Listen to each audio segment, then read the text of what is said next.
Welcome to History USA, where the past doesn't just sit on a page, it breathes through the stories that shaped our nation. What I'm about to share may sound like pure fiction, but every detail is real. In the span of just 7 hours, on a single morning in 1898, one American naval commander annihilated an entire enemy fleet, seized a vital harbor nearly 8,000 miles from home, and delivered to the United States its very first overseas empire. And he did it without a single American casualty. This is the tale of how the U.S. rose to global power in less time than it takes to watch a baseball game. Picture the scene. Dawn breaks on May 1, 1898, over Manila Bay in the Philippines. Commodore George Dewey, leading 6 American warships, prepares to confront 11 Spanish vessels defended by coastal batteries and underwater mines. On paper, the odds appear even, perhaps even tilted towards Spain. Yet over the next 7 hours, Dewey would carry out what military historians still regard as the most flawless naval victory in U.S. history. By midday, Spain's Pacific Fleet lay in ruins, its 300-year rule over the Philippines shattered, and America suddenly in possession of its first Asian colony. But what makes this moment extraordinary is the way Dewey fought it. He was operating blind. No satellites, no radio link to Washington, no stream of real-time updates.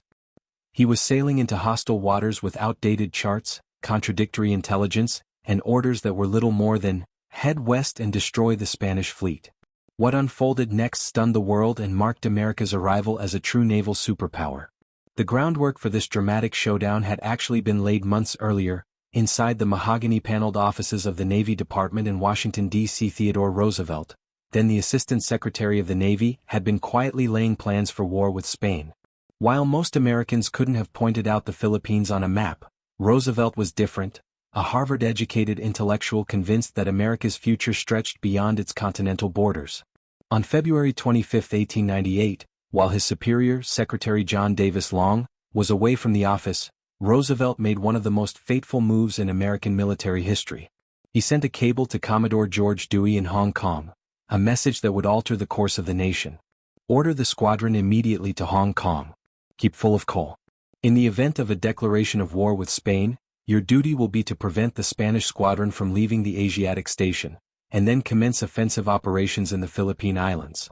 This wasn't just routine military language, it was a geopolitical thunderbolt disguised as bureaucracy. Roosevelt was effectively instructing Dewey to get ready to seize the Spanish Philippines, transforming America from a continental republic into a Pacific empire. When Secretary Long returned and discovered Roosevelt's bold initiative, he was outraged. But by then the gears of history were already turning. Dewey received the order while stationed in Hong Kong, commanding what was formerly called the Asiatic Squadron, 6 warships of uneven quality that together represented America's entire naval presence in the Pacific. His flagship, the USS Olympia, was a marvel of late 19th century engineering. A protected cruiser displacing 5,870 tons, armed with 4 8-inch guns mounted in twin turrets, along with 10 5-inch rapid-fire guns. Her steel plating could shrug off most incoming fire, and her twin screws could drive her through the water at 21 knots. The rest of Dewey's force, however, was a patchwork that reflected the Navy's still developing strength. The USS Baltimore was modern and heavily armed, a protected cruiser comparable to the Olympia. The USS Boston, though older, still packed serious firepower with her 2 8-inch guns and 6 6-inch rifles. The smaller ships, USS Petrel, USS Concord, and USS Raleigh, were light cruisers and gunboats. They carried less firepower than the heavy vessels, but compensated with speed and agility. Alongside them was the USS McCulloch, technically a revenue cutter, and the supply ship USS Nanshan. Together, this unlikely squadron was about to carve its place in history. What Dewey lacked in sheer numbers, he counterbalanced with relentless preparation and an iron will. This was a man who had served more than 40 years in the Navy, climbing the ranks through the Civil War and the long years of peace that followed. As a young officer, he had fought under Admiral David Farragut at the Battle of New Orleans, learning firsthand the lessons of fearless leadership, lessons he would soon unleash with devastating effect. Dewey understood a timeless truth of naval combat. Hesitation is fatal, but boldness wins the day. The moment Roosevelt's cable reached him, Dewey began war preparations with exacting discipline. He drilled his crews endlessly, sharpening American sailors into the most accurate gunners anywhere in the Pacific. He pored over every available scrap of intelligence on Manila Bay, memorizing its channels, currents, and fortifications.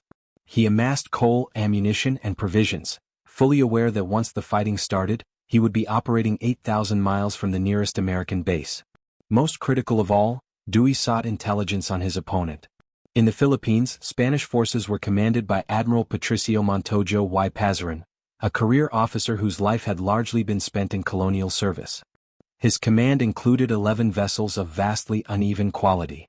His flagship, the Reina Cristina, was a capable cruiser built in Britain, but most of his squadron consisted of outdated gunboats and converted merchant ships pressed hastily into military use. Yet Spain's problems went deeper than outdated hardware. Service in the Philippines was considered a punishment post, and crews were chronically undermanned and poorly trained. The tropical climate wreaked havoc on machinery, spare parts took months to arrive from Europe, and breakdowns were constant. Morale sagged, pay was unreliable, and many Spanish officers privately admitted they were fighting for a lost cause. While Dewey prepared, events half a world away in Havana Harbor were pushing America toward open conflict. On February 15, 1898, the USS Maine exploded while anchored in Cuban waters, killing 266 American sailors. The true cause of the blast remains debated even now, but at the time American newspapers immediately accused Spain. Remember the Maine became the rallying cry of a furious public, already sympathetic to Cuban independence, now demanding war. President William McKinley, a Civil War veteran who knew the terrible price of combat, did everything he could to avoid bloodshed through diplomacy. But Spanish pride and American outrage left no room for compromise. On April 11, 1898, McKinley requested congressional approval to use military force to end the Cuban crisis. 2 weeks later, on April 25, Congress formally declared that a state of war had existed with Spain since April 21. For Dewey, still waiting in Hong Kong, the news meant immediate action. Bound by neutrality laws, British authorities gave him just 24 hours to vacate the harbor. On April 27 at 2 p.m., the cable he had anticipated finally arrived. War has commenced between the United States and Spain. Proceed at once to the Philippine Islands. Begin operations immediately, especially against the Spanish fleet. There was no turning back. The voyage from Hong Kong to Manila Bay lasted 4 days, each passing hour ratcheting up the tension. Dewey's ships advanced in formation across the South China Sea, their crews speculating about what awaited them in Philippine waters. Would the Spanish ambush them? Would coastal guns rip them apart before they could engage the enemy fleet?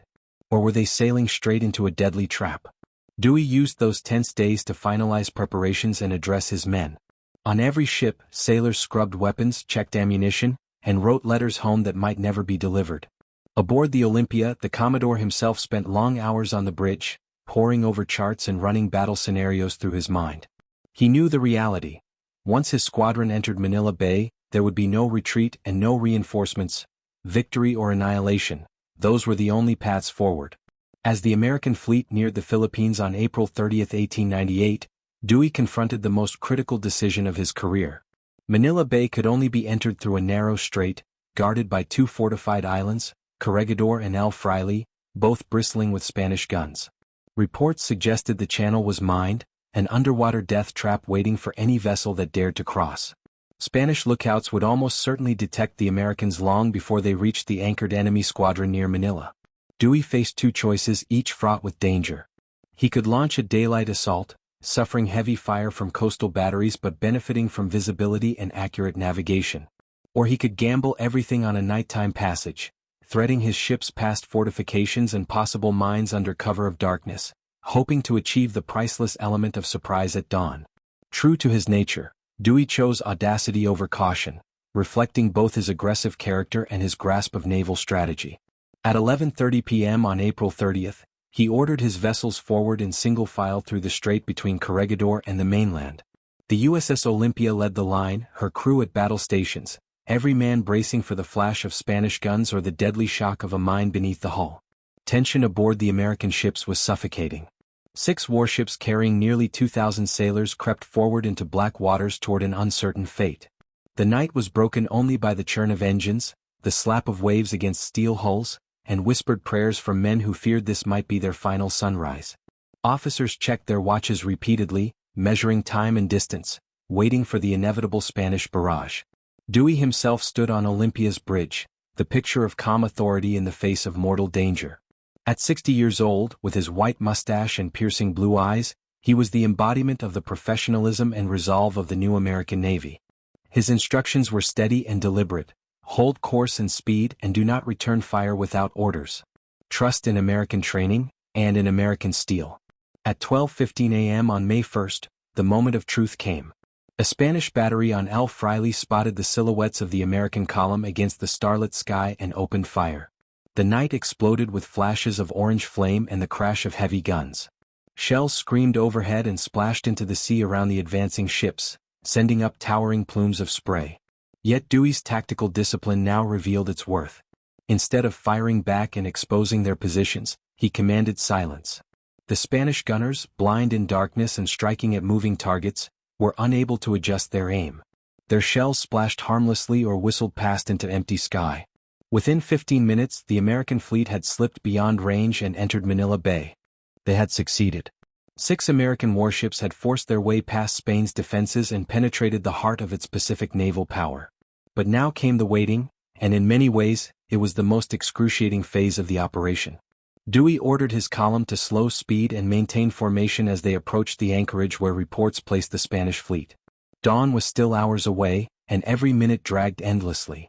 Sailors strained their eyes into the darkness, searching for the faint outlines of enemy masts or the glow of lanterns on Spanish decks. Officers checked and rechecked weapons, ammunition, and damage control stations. On the bridge of the Olympia, Dewey paced slowly, lifting his binoculars again and again to the black horizon. At last, as the eastern sky began to lighten on May 1st, American lookouts sighted vertical lines on the horizon, unmistakably the masts and smokestacks of enemy warships. The Spanish fleet was exactly where intelligence had predicted, anchored in defensive formation near the Cavite Naval Arsenal, 5 miles southeast of Manila.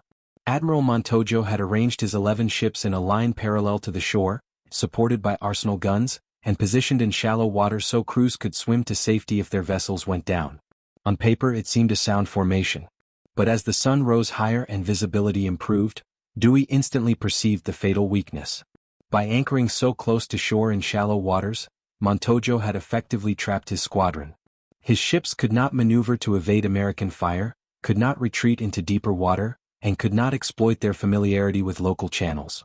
They were pinned in place, helpless targets awaiting systematic destruction. At 5:15 a.m., as the tropical sun painted Manila Bay in hues of crimson and gold, the two fleets finally came within visual range. The Americans advanced at 8 knots in column formation, their view of the Spanish line now clear. 11 vessels flying the red and gold flag of Spain scrambled to battle stations as they realized the enemy had breached their defenses. The American squadron was a sight to behold in the dawn light.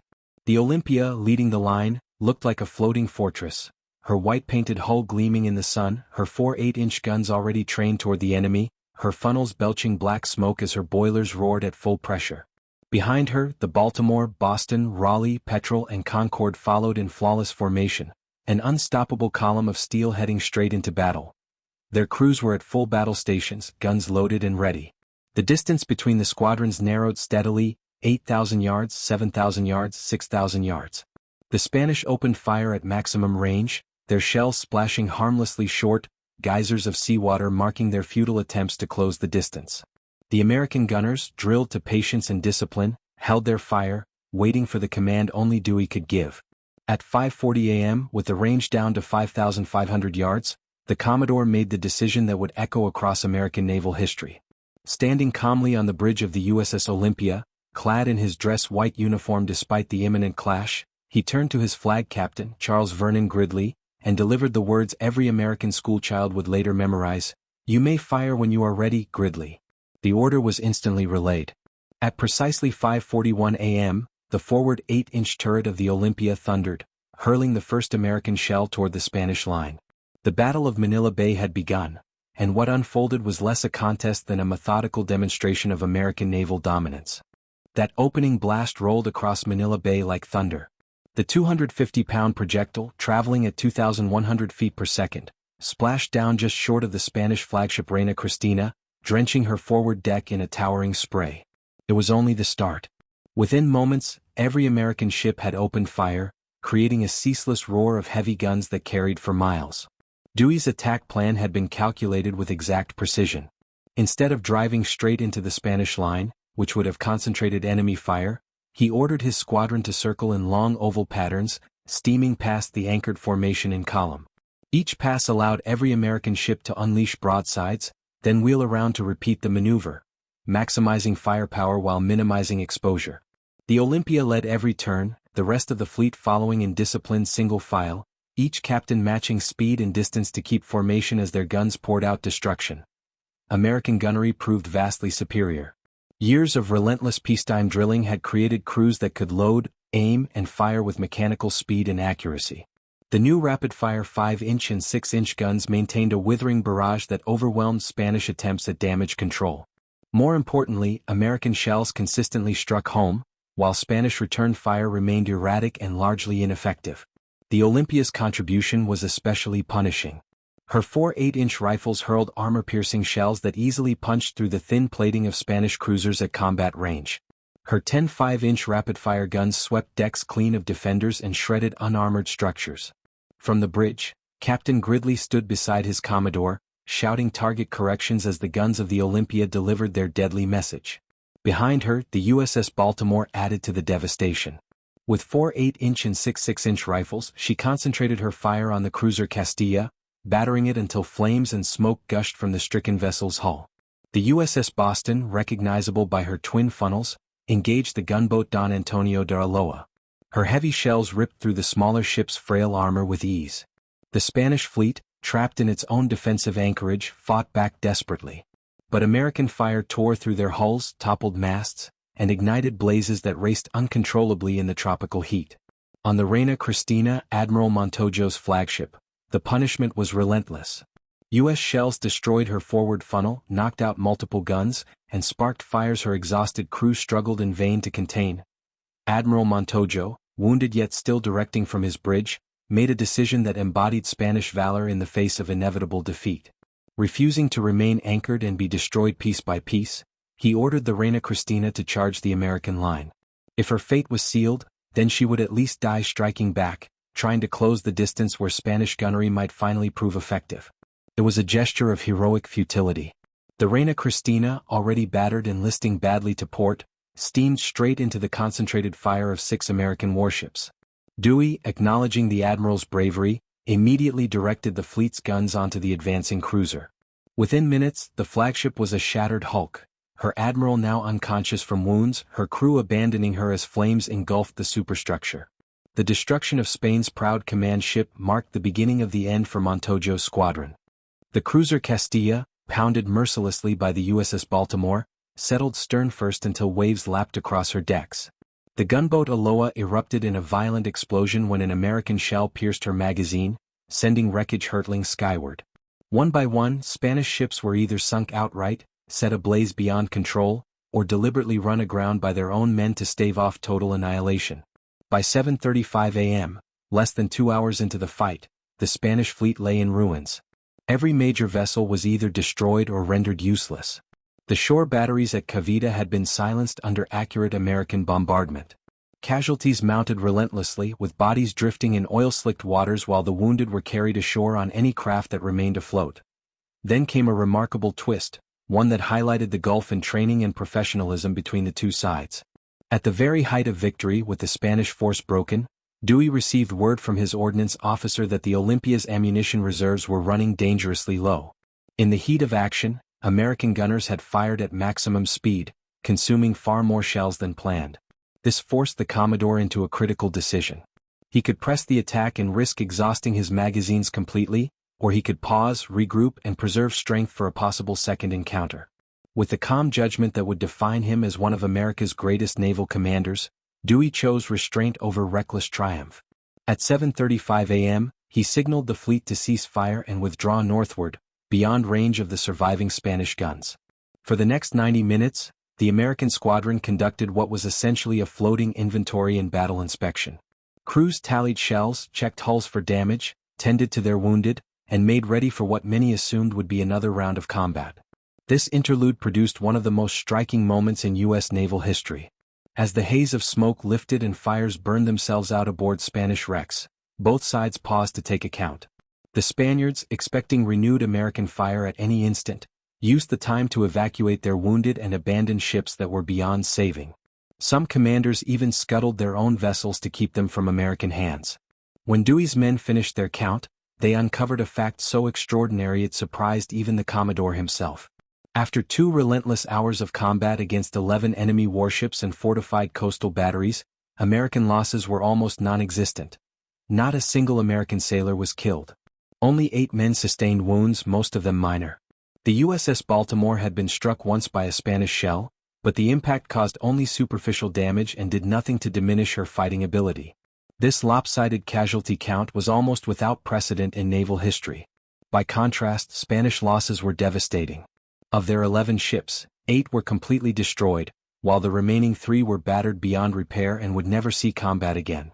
More than 380 Spanish sailors were dead or wounded, with many others missing, presumed lost beneath the waters of Manila Bay.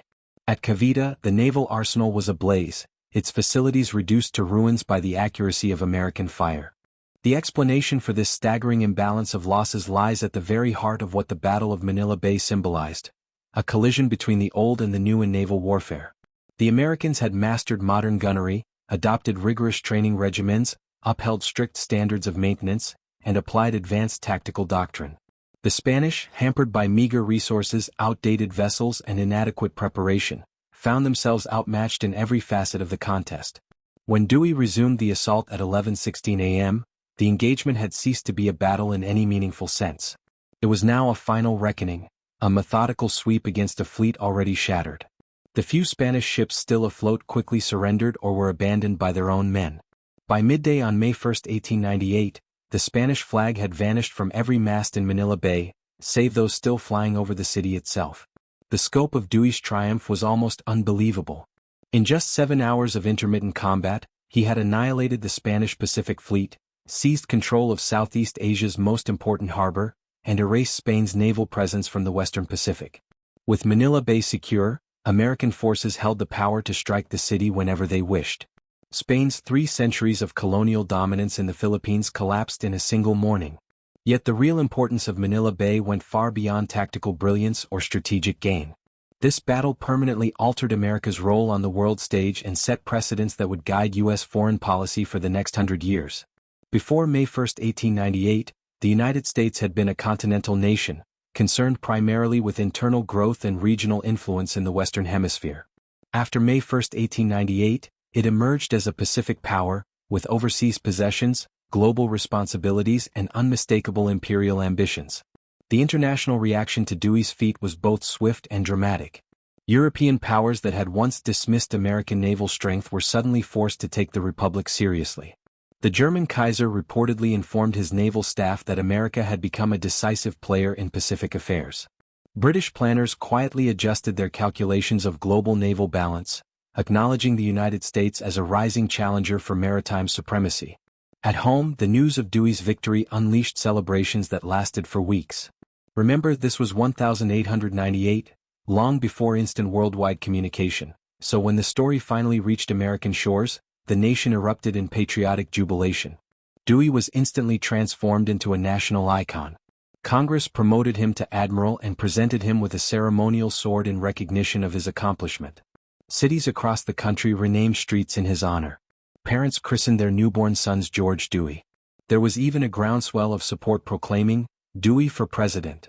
The triumph, however, also created pressing political and strategic dilemmas that Washington had not yet fully considered. With Manila Bay now under American control, the pressing question became clear. What would the United States do with the Philippines? The archipelago was home to some 11 million people, divided by dozens of languages, who had already been struggling for independence from Spain before the Americans ever arrived. Filipino revolutionaries under Emilio Aguinaldo had joined forces with the U.S., believing Washington would back their bid for freedom rather than impose its own colonial rule. That misunderstanding would soon spark the Philippine-American War, a grueling 3-year struggle that ultimately cost more American lives than the Spanish-American War itself. Yet in the immediate aftermath of Manila Bay, those complications felt remote and manageable. What truly mattered was that the United States had shown it could project power on a global scale and defeat a European colonial empire on its own turf. The technological and tactical lessons of Manila Bay carried equal weight. Dewey's triumph demonstrated that modern steel warships, properly maintained and operated by disciplined crews, could achieve overwhelming results even against numerically superior opponents. The engagement underscored the decisive value of precise gunnery, robust logistics, and bold tactical leadership.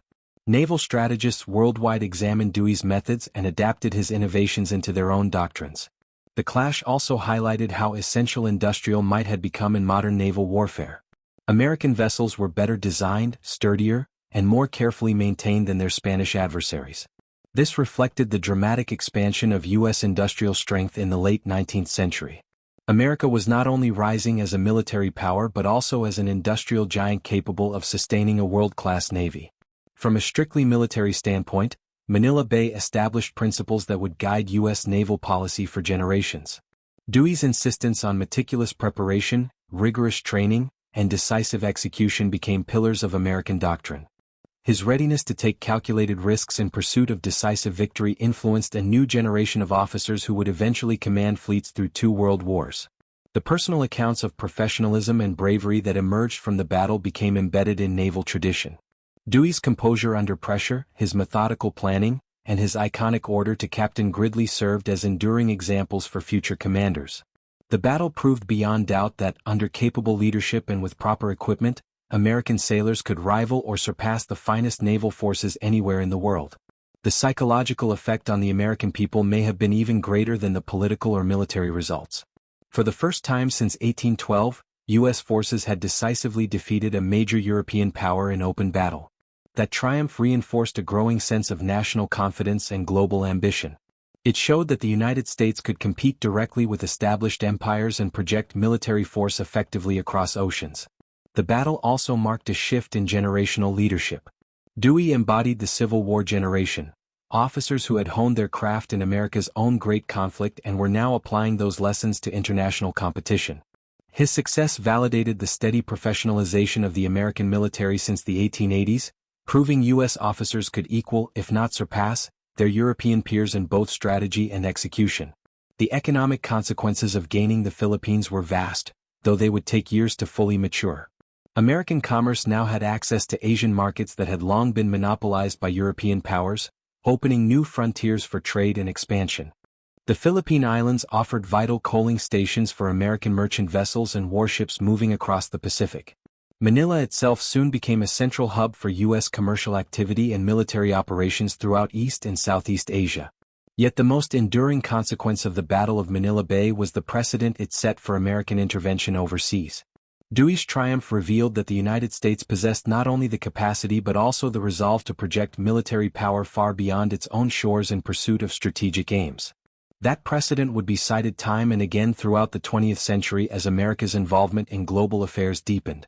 The battle also redefined America's civil and military dynamic. Dewey acted with extraordinary independence, making crucial operational decisions without waiting for direction from Washington. His success reinforced the principle that commanders in the field should be trusted with broad discretion to accomplish their objectives. This philosophy would shape U.S. military practice during the long era of international expansion that followed.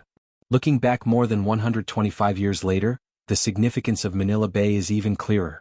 This brief but decisive 7-hour clash was more than a naval victory, it was a turning point that transformed the United States from a continental republic into a global empire. The lessons of Manila Bay, careful preparation, disciplined training, industrial strength, and strategic daring, would be applied repeatedly as America assumed a growing role in world affairs. The very ships that fought there became icons of American naval might. The USS Olympia, preserved today as a museum in Philadelphia, still stands as a tangible reminder of that fateful morning in 1898, when her guns thundered across the bay and declared America's arrival as a world power. That salvo marked the beginning of a new chapter in American expansion and influence. From the Spanish-American War through both world wars, from the Cold War to modern Pacific operations, American naval thought has continued to reflect the precedents set at Manila Bay. Dewey's victory proved that when properly prepared and decisively applied, U.S. naval power could deliver crushing results against any adversary. That insight, first learned in Manila's waters more than a century ago, still informs American strategic doctrine today. And that brings us to the end of our in-depth look at the Battle of Manila Bay, the 7-hour struggle that reshaped America into a global empire and established the United States as a major naval force. This remarkable triumph proved that superior training, organization, and leadership could overcome numerical inferiority and achieve overwhelming success, even thousands of miles from home waters. If you enjoyed this deep dive into American naval history as much as we did, be sure to subscribe to History USA and click the notification bell so you never miss our latest explorations of the battles, decisions, and leaders that define the nation. We're always uncovering the extraordinary stories that textbooks often skim over, the moments of courage, strategy, and resolve that shaped the American identity. Share your thoughts in the comments below and tell us what other overlooked conflicts or strategies you'd like us to cover. Should we examine the Civil War's naval innovations that revolutionized combat? The decisive World War II battles that secured U.S. dominance in the Pacific? Or perhaps some lesser-known clashes that influenced American doctrine? Your ideas guide our journey. And if you found the story of how one battle altered history compelling, don't miss our playlist on pivotal moments in U.S. military history. From the Revolutionary War to contemporary conflicts, we're bringing you the detailed narratives behind the headlines, the critical decisions that redirected nations, and the acts of heroism that defined entire generations. Until next time, keep discovering the incredible stories that built America. And always remember, history isn't only about the past, it's about understanding how we arrived at the present. Thanks for watching History USA, where every story matters and every battle reveals something new about the American experience.